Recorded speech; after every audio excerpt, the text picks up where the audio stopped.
we haven't done a back alley chat in a while, and I was like, we started nerding out last time we were together, and then we had a few moments to kind of talk, and I was like, what is the two things that actually help us be successful when we're trying to build cars, or the one thing that we think is success maybe our the one thing that's our Achilles heel that's hindering us. Ooh, yeah. So it was like, I guess the biggest thing was, how does cleanliness and organization in the garage affect the outcome of what we're working on? Ooh. So I guess we're trying to find that line as to what level of cleanliness is necessary, or what level does it become a hindrance? Is Yeah, yeah. Which, go ahead and give me some insight. for sure, man. I had some time to think about this since we kind of picked this topic, and try to do as much soul searching on my own to figure out, to kind of call myself out. I think in the process of doing this back alley chat, though, we're gonna show our age, and I really Mm, think that we're gonna find ourselves guilty of a few things. I think in some ways our younger selves were gonna kick our asses when we mm, realize how much over time you obviously gain wisdom, but eh, at the same time, and that shows by the amount of preparation you do for garage days, or even just the cleanliness of your work, because I mean, a clean environment will affect the cleanliness of a build or a specific job that you're doing that day on your car, versus a dirty environment, so um, there's a lot to learn, and then a lot to still always improving though too. So um, I saw two sides of this question though, because I think if you think about a spectrum and you've got each side of the spectrum, when you have a cluttered, full like garage or workspace, wherever you're at, garage or not, if you're crowded, the progress is going to slow down for that day or whatever you're doing. And then if you're on the opposite side of that spectrum, if you're waiting to develop this quote, sterile lab, science lab of a garage for you to do your builds, well, you're probably, I mean, I hate to say never, but I mean, you'll very likely you may not ever start that project because you're too busy getting caught up in this lab that you're developing. And I'll call myself out. I'm partially guilty of that myself. So um, I don't know, man. Let's get into it though, man. I mean, in terms of cleanliness, I mean, that's where are you currently? I mean, what are you doing in terms of cleanliness, and how does it affect? Do you see pros and cons of what your approach is in the garage? you know, I will say this, like, I always love the advantage of being able to go to something, grab it, and know that it's clean, because I took the time Yeah. to kind of clean it during disassembly. So I guess when I get something, like, for say, an example, and I'll keep it small, like, I buy an engine, because I buy a lot of engines. So I buy this engine, I do a complete disassembly, I drop all my bolts into a bucket, and then I pre-wash everything. If Okay. it's an engine or an application that I'm not familiar with, believe it or not, I label everything in the bags, and I drop all that greasy ish into sandwich bags, and then I clean them in sections and organize them. If I know that I'm just going to clean them, if I know that I'm going to plate them, platers don't care, sadly, and they do it all in bulk. So you Acid might as well just bath. dump it all in a bucket, clean it all in a bucket as a mass, and go from there. And then you're going to be that poor bastard that has to figure it out and sort through all the CAD plated stuff, and like, what the hell is this? Is this even a metric? Just believe it or not, it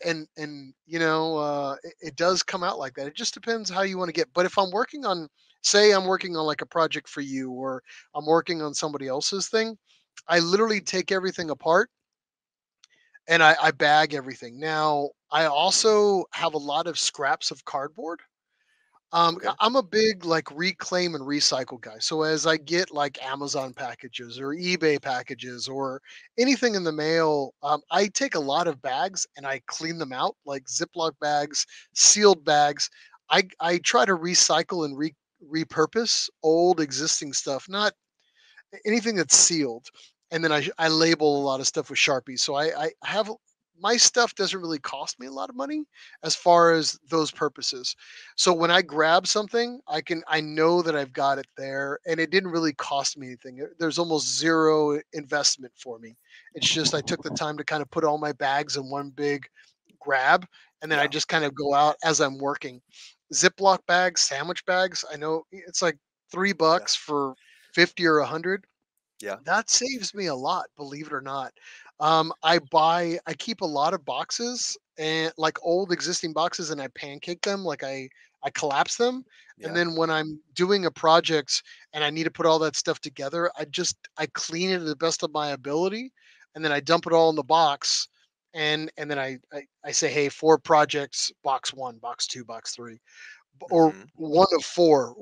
I know it sounds crazy, but you don't know how many boxes you have or how many you should be looking for if you don't do one of four or one of six or three, because then you'll be like, oh, I only have this one box, but the reality is there's three stuck in that big pile of garbage behind you. So that these are just like little details that I do, Yeah. and just ways that I kind of organize and nerd out.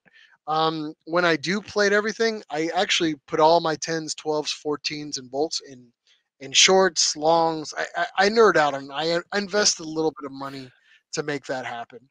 Yeah. You know how I am. Yeah. So That's true, and a few things. One thing is that I don't know very many people that go to the level of cleanliness as we do, specifically CAD plating Mhm, bolts from used engines. A lot of people would just say, clean it, make sure the threads are clean and keep on going.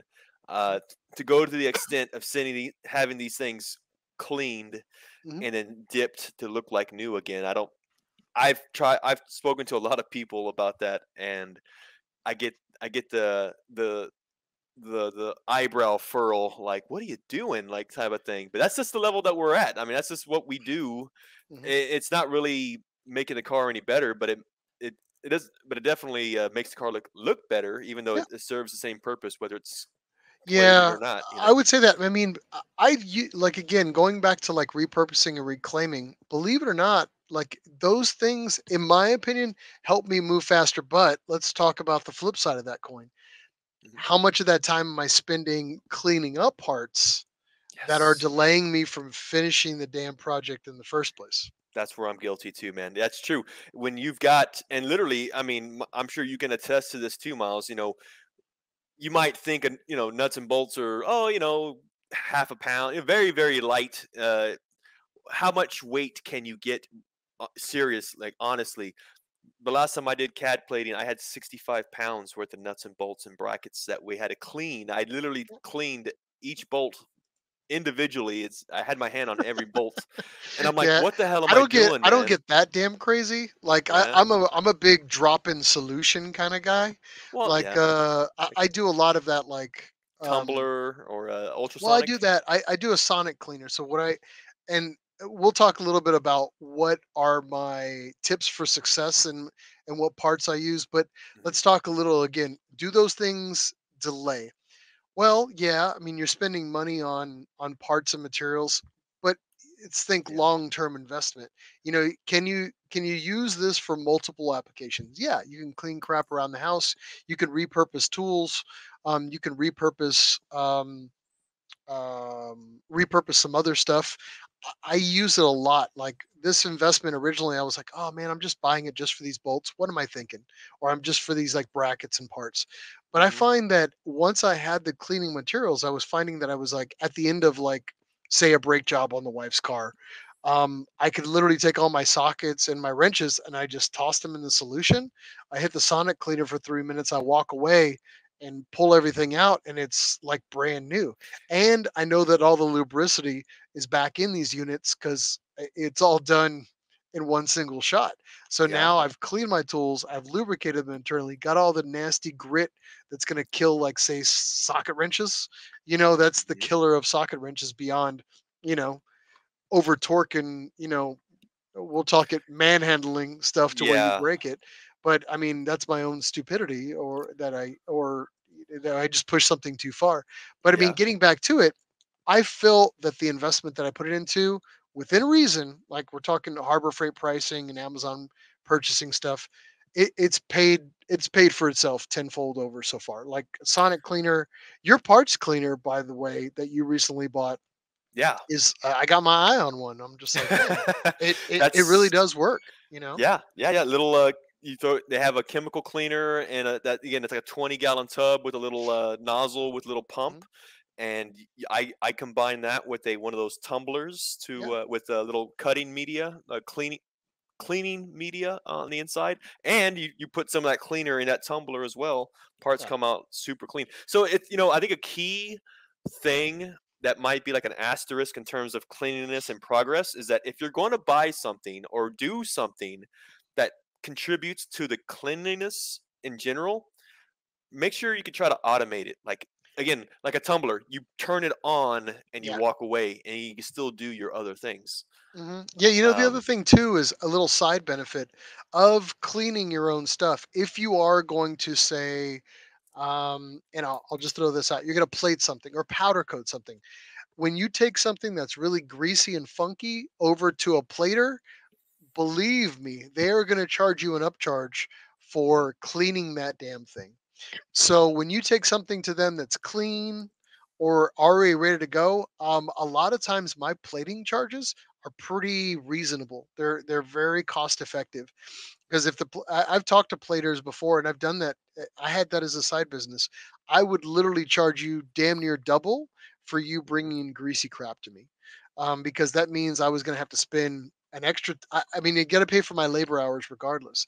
Yeah, So if you take that stuff and you clean it to the best of your ability, you taking the opportunity to sort as much as you can, get the aluminum, and I'm just nerding out, rubber and the aluminum out of this big batch that I do it. You're not screwing up my solutions when I go yeah. to plate stuff. So, Mhm. in reality, it does save you money in that regard. So, yeah, I think something that you mentioned here, the question that we've presented as part of this segment, which is, how does it affect your progress of a build or the outcome of a build? I think the common denominator that we're seeing here is just time.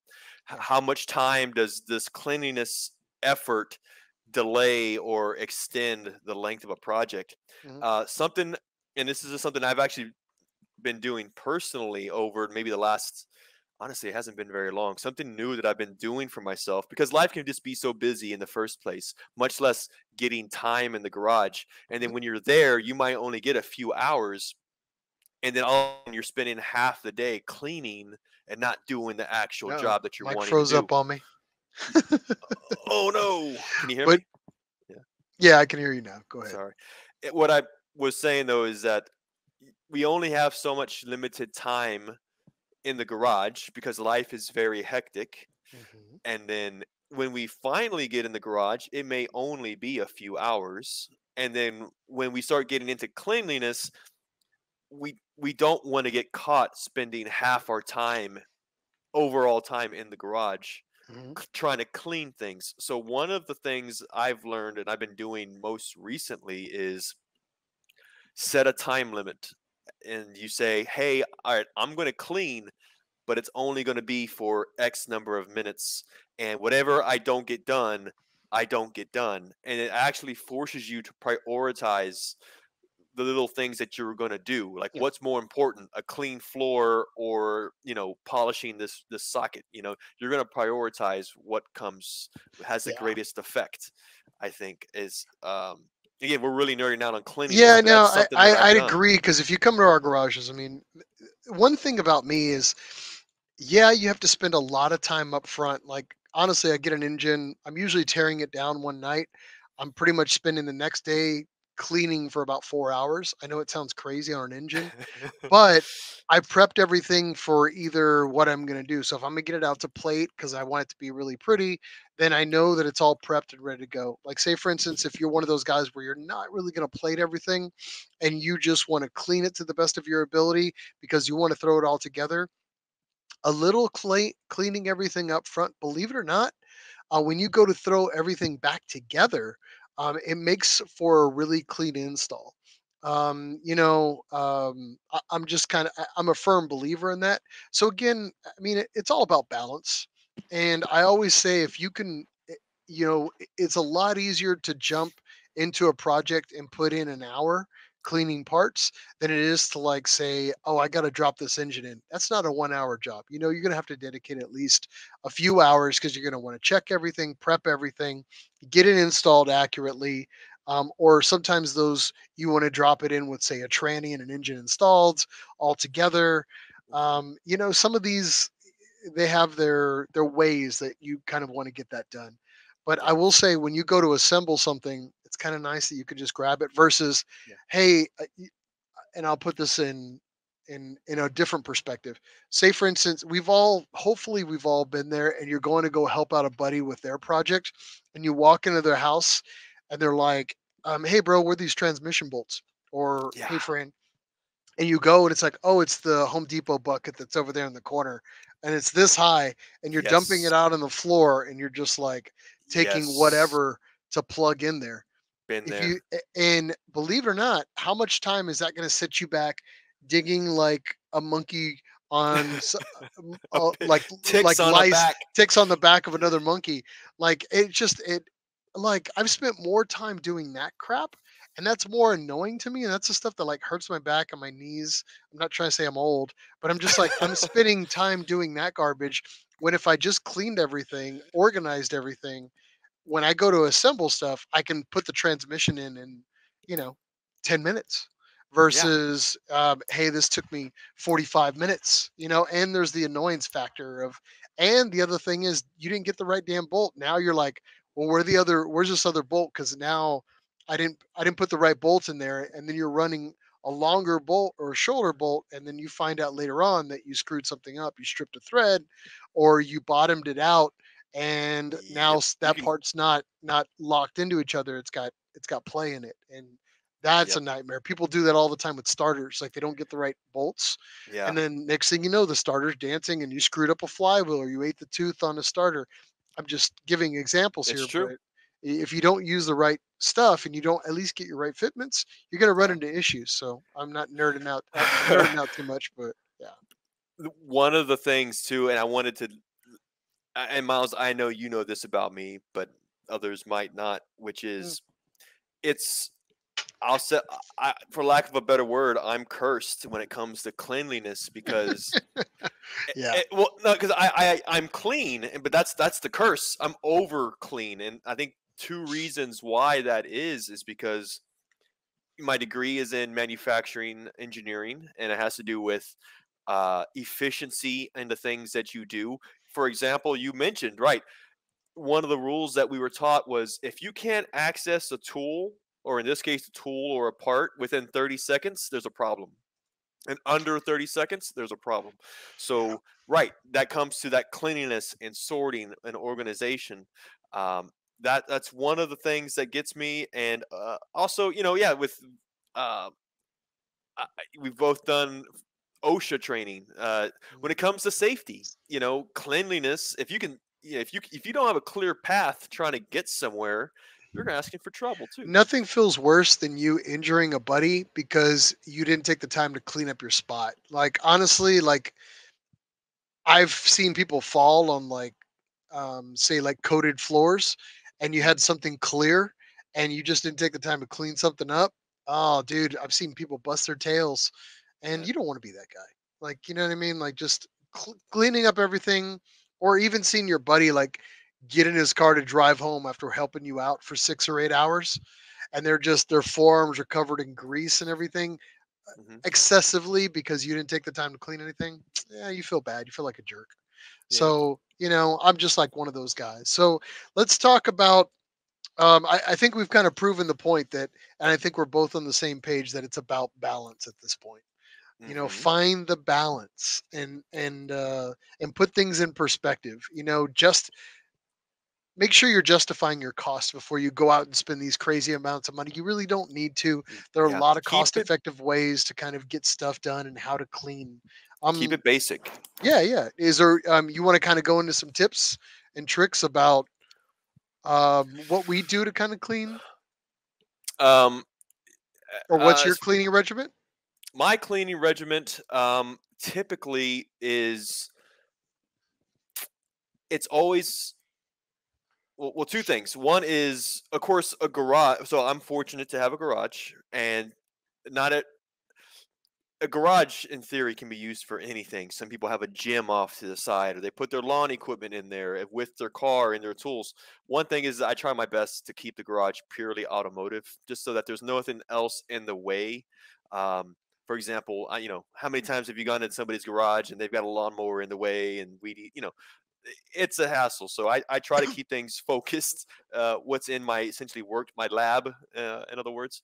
Um, I think that um, a rule that I would do in the past is that once I'm done with a project, even though I'm tired, I clean. I get it done because that's going to set me up for the next day or the next project. Things are clean, they're organized, I know where they're at. I think that's it's a hard thing to do, especially when you're done with a project and it's late and you're tired, but you might spend extra time again, even if you dump them in a sonic cleaner overnight, at least you did something to clean your workstation, get it done. Uh, that's something that I think is a really good tip. So you don't let that mess propagate and just they you may have heard this too, like from a psychological aspect. A clean garage helps the mind as well because if it's clean, you're going to want to get back in there. I think it's one less thing to do. Yeah, I think Uh, it's definitely easier to figure out where you began when you go. I mean, nothing is more frustrating to step into somewhere you're like, oh, Jesus Christ, especially way too long, like coming back to something 2 months. So you have an injury or there's been a family situation. You step back into something and you're just like, where the hell was I? What does this bolt go to?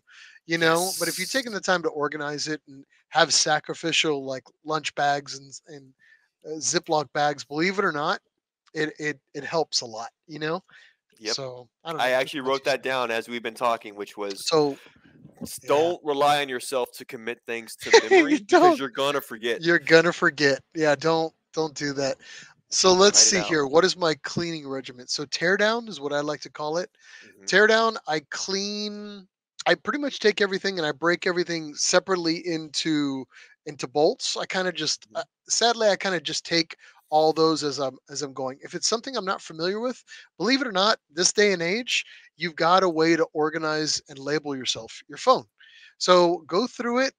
Take a lot of photos as you disassemble, at the very least for the bolts, Photos. and just go from there. If you can, um, again, if you're not familiar, you can take the bracket and the bolts and just kind of dump them all together. If it's something that's overly complicated, like say for instance, you got like 5 or 6 bolts or a water pump where there's different dimensions or threads, try to take the picture of it like straight shot and then lengthwise because you'll actually see all the different threads on it. If you feel like you're not going to remember all that, set that water pump or that piece on a piece of cardboard Yeah. and trace out the bolts and then just take a like a Phillips head or something, punch them all through and put your bolts in that piece of cardboard, stuff it all into one big bag with say the water pump or whatever it is, ziplock it all together, and then you can attack that separately all by itself. That's just kind of one little trick that I kind of do when I'm disassembling. But my goal is to basically get to the heart of, say, the engine, where I know that I'm going to take this engine or heads apart and I'm really going to clean, where I'm going to either power wash or I'm going to steam clean or whatever system of attack that I'm going to do to it. But I want to Hmm. keep all those pieces together if something I'm not familiar with. Me personally, these days, I can take an L28 or say like a VG30DE that I'm usually working on Hmm. religiously. I know every bolt at this point set. It's a You know, memory, it's a, having done a certain I've number of done, times. after you've Yeah. done it 100 times, like I have, it's okay. But if again, don't get overconfident to where don't be egotistical. Definitely if you feel that like, hey, I just do this because I nerd out. Yeah, it's overly doing it. But once you do it about 5 or 6 or 7 times, hopefully you'll never have to do that. Then you Yeah. can you can get to that point where you don't need to kind of do that anymore. But the whole key is to make sure that you're just kind of organizing it all. Get some cheapy boxes, some cardboard boxes, and just again, one of one, a one of two, one of three. Just start building your boxes, and as you go from there, that's kind of how I do my regimen. I know it seems kind of insane, and you're Hmm. you're spacing everything out, But believe it or not, later on, when you go to put everything together, you're only dealing with 4 boxes. You're only dealing with 12 bags of stuff, and it's Hmm. all there together. Yep. That's just how I use. So let's talk a little bit about, that was my methodology, but Hmm. I did want to kind of talk about, um, what little tips and tricks are you using in your own personal garage, Mike, that you Hmm. found that have worked for you, that are cost effective and cheap Yeah. and yield success. I'll leave it at that. Big Well, question. again, I think a key word it was automate. So in terms, even if it means soaking parts, that parts cleaner, like I mentioned earlier, though, has saved me a lot of time because I can just throw something in some cleaner overnight or for a weekend or a few days, and it's kind of cleaning to a point. Um, so automation of certain things that you can kind of spend your time doing something else while something just kind of works on its own. That's Mm, always awesome. Use of certain tools. Um, I'm fortunate to have just an air compressor, so I have air compressor tools or an electric wire wheel for cleaning bolts and hardware. It just saves you time as opposed to a piece of sandpaper or scuff pad.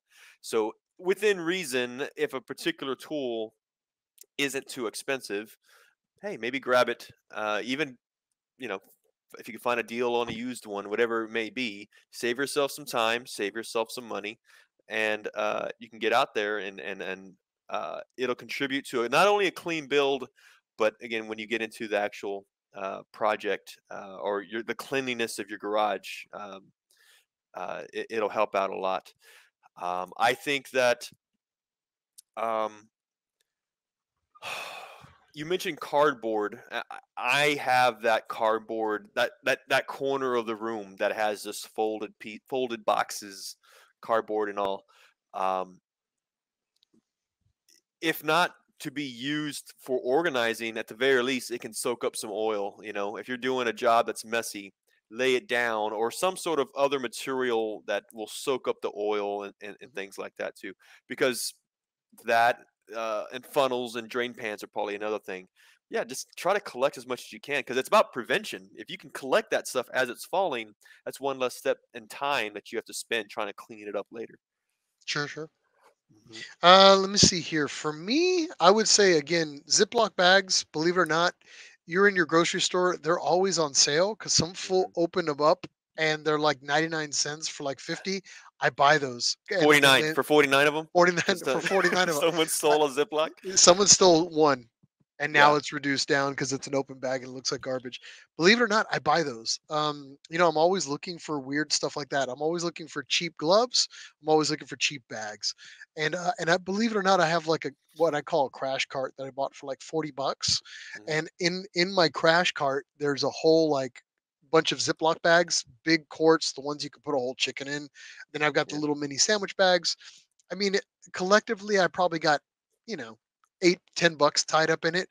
And then there's just this one bag with a bunch of like numerous, like repurposed Ziploc bags and stuff that I have. Hmm. I did buy on Amazon Prime, this last week. I That's bought right. what is known as a resealer, and it's basically just, it's like a crimper, almost like a Like woman's a hair flat curler, iron. a Yeah. flat iron, and it crimps and it seals, so you can take anything that's a plastic bag and reseal it. I think I bought that sucker for like $12, and it has paid for itself 100 times over because I use it not only in the garage, but I use it in the house. So like my kid's gonna take something to school and they're gonna lose something, and I'm like, hey, open this up when you get home. And it's like they have their own package for something. My wife, I do the same thing. So that Yeah. has paid dividends in stuff. Sharpies, I buy cheap Sharpies all the time and I always use them. Believe it or not, paint pens. I use that a lot of stuff when I'm doing final builds, when I'm putting Yeah. stuff back together. And I want to, if you ever look at a brand new engine, you'll see that there's paint markers on Torque stuff marking so they know that the settings. bolts don't walk out. Yep. And I mark all my bolts after I build something. I know that is super nerdy, but that's the level that I'm at. I am a big cardboard guy, and then I like to do tracing patterns, and I punch all the holes so I know when I grab it, bam, bam, bam, bam, I'm done in 2 minutes. Yeah. What else has kind of worked for me? I use a sonic cleaner. I think I've got about an $80 sonic cleaner, and I Okay. always buy like mineral spirits, and I always Mm, buy simple green. So I do I'd probably say a 1 in 5 mix. So I just okay. 1 part simple green, 5 parts water, and I soak the crap out of those suckers, and I just hit it. Mhm. If it's a really bunch of funky stuff, a lot of times I'll hit Evaporust. I take Mm, old like that's right. I take old like I don't know I may not look like it, but I have like old protein jars that are sealed. Yeah. Believe it or not, they actually seal really well, and they make really good like maracas full of crap. Shakers. Shakers, old Yeah. Gatorade bottles, that way I can see through them in the solution. Old tomato sauce Yeah, yeah, bottles, believe yeah. it or not, I use a half and half solution with that. And I'll just, if I need to do a knockout clean, when we were doing this engine for Yeah. Cade Martins, we were literally building an engine in a parking lot. Yes, you And were. I had 6 Gatorade bottles because it was so hot, and water bottles. We kept dropping bolts in water bottles and Yeah. putting the solution in them with Evaporust, and I must have, I swear to God, there was like a line of 10 people. They were Yeah. all like maracas, and they were all, and we could hear them as they were working. I was like, keep shaking, and we poured everything out, and we literally cleaned every single bolt that we Yeah. put in that engine. And that was all done through a group effort. But again, all cheapy, sitting there not doing anything, just taking a break, Yeah. just cleaning solutions. That Side note to Bling Tony. Can't forget yeah, Bling yeah, Tony. Bling Tony to Sure. this day Yeah, was yeah, still a yeah. baller in cleaning. Again, That's right. Evaporust, very cheap, Yeah. a very good product. Again, Evaporust, you can buy it for I don't know, like $25 on Amazon for a big Worth it. jug, You and convinced highly me of that. recommend it. And you can pour it down the drain. Believe it or not, it Yeah. is eco-friendly, and I'm always about that. I don't want to be that guy that's putting stuff back in the water system because eventually I got to drink it. My wife's got to drink it. My kid, my friends. I don't Mhm. want that to. I don't want to be that guy. So I want to make sure everything that I use is eco-friendly to my ability. With mineral spirits, evaporates kind of on its own. So I'm kind of cool with that. Yeah. But again, I mean that's everything that I've kind of got going on in my world. So Uh, yeah. I know. You mentioned a few things again, and I think one of the notes I had here. You're talking about again having a good trash can, having a big trash can, accessible. Again, you're yeah, gonna detrash. You're gonna take. You're talking about these old dirty engines. There's a lot of like for me. The last couple I've done has been old fuel hoses or old coolant hoses. They're obviously trash. You got to yeah. detrash all that stuff. Have an accessible trash can. Don't just throw it on the ground. Just throw it in the Yeah, bin. definitely. Yeah, Go from and there. and yeah, if you have a local trash can that does it, maybe step up to the bigger bad boy. I know I have two Yeah. trash cans, and I know it sounds crazy, but like I do that much disassembly and yard work, and I'm working on other people's cars all the time as a side mechanic myself. Yeah, dude, Hmm. it's I I almost fill up 2 trash cans every other week. Yeah. So I, doing I something. So I think if we had to sum it up though, does cleanliness affect the progress of a build? I It's think it affects the yes. outcome. Yes. When I'm done with everything and you see something that I did, I can tell you right now, it usually looks profoundly better than the average guy's attempt to do the Yeah. same thing. I mean, I have people that drive around or around the country, or I see them at a car event or a Z event, and I know that I helped them out with that. They're like, "Damn, that engine's clean." I was like, "Yeah." I was like, I put a lot of that together. It was those little Yeah. finite details that I feel that I did that made that because you can always have a moderately clean engine. Yeah, something's painted, but the real detail kind of comes down to the bolts. How and when you look past the valve covers and you actually dig into it, like man, they Yeah. really did a full like restoration. I think it adds value. Yep. Take again time. Yeah. I think comparatively, it's a minimal amount of time. We're talking maybe Well, 6, 8 hours over, a span of a collectively. yeah. A span I of a time. It's nothing, insignificant in my opinion. So I I think it think I think it highly pays residual benefit. it plays a benefit, but I think it's definitely what people need to know is that again, know when you've gone too far. know when to stop. I mean, again, the cleanliness of a build or the cleanliness of a garage is one thing, and it's good. I definitely advocate for that. But yeah, when all of a sudden you're what's something ridiculous that you would do? I mean, that you would never think of doing in terms of cleanliness when you're trying to, I don't know, steam clean. Well, not steam clean. Would you? Hey, I like steam. I like steam cleaner, believe it or not. I Yeah, actually yeah, have a steam cleaner now, and yeah. I will say that I absolutely love it when I'm hitting wheel wells. Believe it or not, you hit steam cleaner on a wheel well, it will make it look like damn new, Brand damn new. brand You're new, as right. long as it's not coated full of all that garbage undercoating stuff. So If you're trying to vapor, yeah, if you're doing something ridiculous, let's put it this way, when you're doing something ridiculous that's spent so much time for such a yeah, little benefit. Just know if it where to draw feels the like you went line. overboard, you probably You went overboard. probably went overboard. Yeah, So yeah, yeah, but yeah. anyway, but yeah, Awesome. so very, very cool. So I mean, that's I think that's all I have on that subject. I mean, that's a lot. I We could literally nerd out on this all night, but I actually wanted to leave I think you. I spoke my piece. Same here. I want to leave you with two questions, and this is Ooh, actually a fun debate that might be help us wrap up the segment here, which is um, cleanliness. When it comes to cleanliness, not only the car build or not only the garage, but your cleanliness. Um, personal. what's your opinion of disposable gloves? You know, we've had this nerd conversation before, and you and I have worked side by side. They're very I polarizing. Yeah, You have to have a glove on your hands all the time, and you're just that kind of guy. I learned it from you. Well, the thing is, you only learned half of what I was trying to teach you. If you're working on something that's not greasy, I want to feel everything. If if I'm working on something where I'm gonna do it like an oil change, or I know I'm gonna get something funky on my hands, I'm Yeah, probably gonna do it. I'm probably gonna do it with the gloves on. So I kind of pick and choose my battles as because sometimes it's like I don't want to sacrifice.